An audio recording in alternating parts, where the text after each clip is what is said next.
کہ امام مہدی علیہ السلام پر ایمان لانا کیوں ضروری ہے؟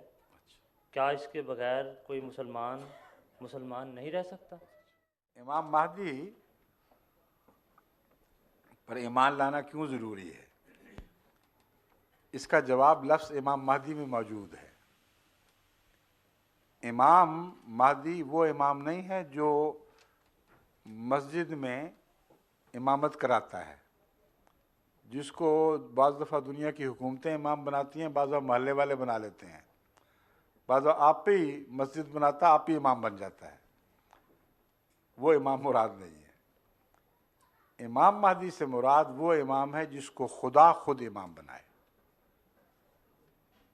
اب اگر بادشاہ کسی کو چپڑاسی بنا دے، پٹواری بنا دے، تو اس کے دائرے میں اس پر تو ایمان لانا ضروری ہے۔ امام مہدی بیچارہ ایسی چیز رہ گئی ہے کہ اس پر ایمان لانا ضروری نہ ہو۔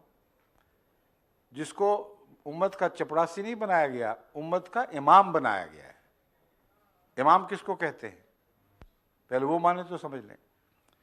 رسول اللہ صلی اللہ علیہ وآلہ وسلم فرماتے ہیں الامام جنت یقاتل من ورائہ۔ امام تو ڈھال ہے، اس کے پیچھے چلنا پڑے گا، اس سے آگے نہیں تم نکل سکتے۔ بس امت محمدیہ کو خدا جو ڈھال عطا کرے گا، اس پر یہ پوچھیں کہ ہم اپنے طور پر کیوں نہ آگے جائیں۔ رسول اللہ صلی اللہ علیہ وسلم فرماتے ہیں مارے جاؤ گے اگر امام سے آگے ایک قدم رکھو گے۔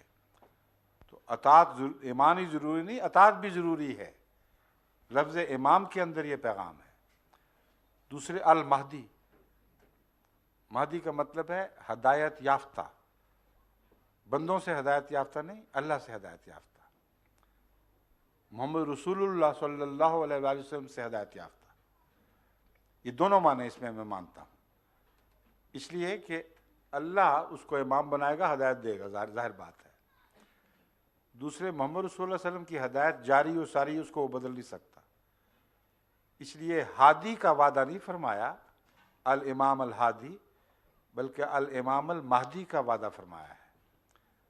محمد رسول اللہ علیہ وسلم کی بھی غلام کامل ہوگا، خدا کا بھی کامل غلام ہوگا، دونوں سے ہدایت یافتہ ہوگا۔ اس کو چھوڑ کر آپ کیا کریں گے؟ جس کو خدا ہدایت دے رہا ہو، جو محمد رسول اللہ علیہ وسلم کی ہدایت پہ ہو، اس کو چھوڑ کر تو گمراہی ہی گمراہی ہے۔ یہ سوال ہی نہیں اٹھتا کہ کیوں اس کو مانے یا کیوں اس کے پیچھے چلے۔ رسول اللہ صلی اللہ علیہ وآلہ وسلم تو یہاں تک فرماتے ہیں کہ اگر میں کسی کو امیر مقرر کروں اور کوئی اس کی نافرمانی کرے تو فقد عصانی، اس نے میری نافرمانی کی ہے۔ اور یاد رکھو ومن عصانی فقد عصى اللہ، جس نے میری نافرمانی کی اس نے اللہ کی نافرمانی کی ہے، تم بچ نہیں سکو گے۔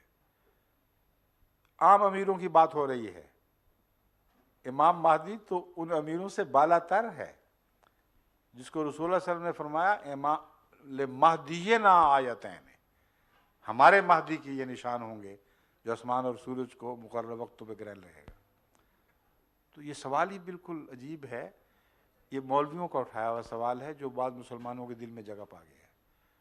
وہ کہتے ہیں دیکھو، یہ کہتے ہیں تم غیر مسلم ہو گئے ہو اس لیے کہ امام مہدی کا انکار کر دیا، اشتعال دلاتے ہیں۔ ہم کہتے ہیں کہ فی الحال مسیح موت کو چھوڑ دو۔ اول تو یہ جھوٹ ہے کہ ہم کہتے ہیں تم غیر مسلم ہو گئے ہو، بالکل نہیں کہتے۔ ہم کہتے ہیں خدا کے قائم کردہ امام کا انکار ہلاکت ہے، لیکن تم محمد رسول اللہ علیہ وسلم کی طرف منسوب ہوتے ہو، ان کے مسلمان ہو، ہمیں کوئی حق نہیں ہے تمہیں غیر مسلم کہنے کا۔ جو دعویٰ کرتا ہے محمد رسول اللہ کا غلام ہوں، کلمہ پڑھتا ہے، اس کو غیر مسلم کہنے کا کوئی حق نہیں۔ اس لیے آپ ہمیشہ دیکھتے ہیں، پڑھتے ہیں، ہمارا محاورہ ہے غیر احمدی مسلمان۔ کبھی بھی غیر احمدی مسلمانوں کو ہم غیر مسلم نہیں لکھتے۔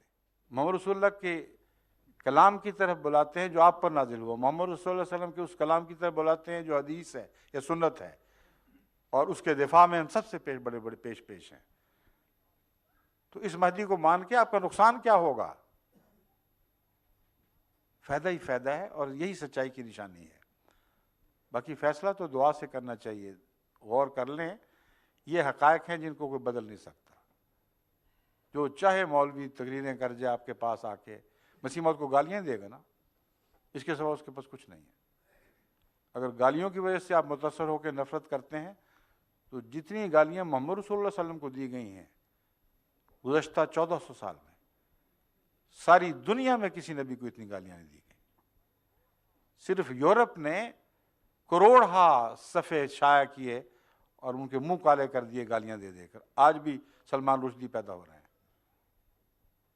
تو کیا گالیوں کی وجہ سے یہ بنی نوع انسان کا حق ہے کہ اس رسول سے منہ موڑ لیں؟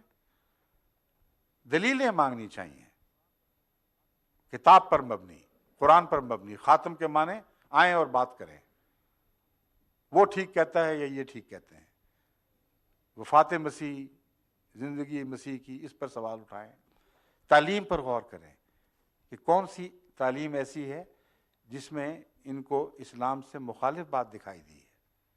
کچھ نہیں دکھاتے، آپ کو بتاتے بھی نہیں، وہاں آ کر زبانیں بند۔ اس لیے سچائی تو بولتی ہے، مشک آنست کے خود بھی گوید نہ کہ عطار بھی گوید۔ مشک تو وہ ہوتا ہے جو خود بول خوشبو دیتا ہے، نہ کہ عطار ہی کہی جائے کہ مشک ہے۔ تو آپ احمدی سے احمدیت کی صداقت کو پہچان سکتے ہیں، اس کی زندگی سے، اس کے کردار سے، اس کے اٹھنے بیٹھنے سے۔ وہ ہے تو مسلمان ہے، ورنہ کچھ بھی نہیں ہے، اس کا وجود کچھ اور ہو ہی نہیں سکتا۔ اور مسیح کی یہ بات یاد رکھیں، یہ بھی تو ایک مسیح کا دعوے دار ہے کہ درخت اپنے پھل سے پہچانا جاتا ہے۔ اگر جھوٹا ہو تو گندے پھل پیدا کرے گا، اگر سچا ہو تو میٹھے اور پاک پھل پیدا کرے گا۔ ہر پھل اس مزاج کا نہیں ہو سکتا، مگر اکثریت دیکھی جاتی ہے۔ تو اللہ تعالیٰ آپ کو توفیق دے۔ آخری بات یہی ہے کہ دعا کریں، اور فیصلے سے پہلے اللہ سے پوچھ لیں۔ سب سے اچھی بات یہ ہے، اللہ اس کی توفیق عطا فرمائے۔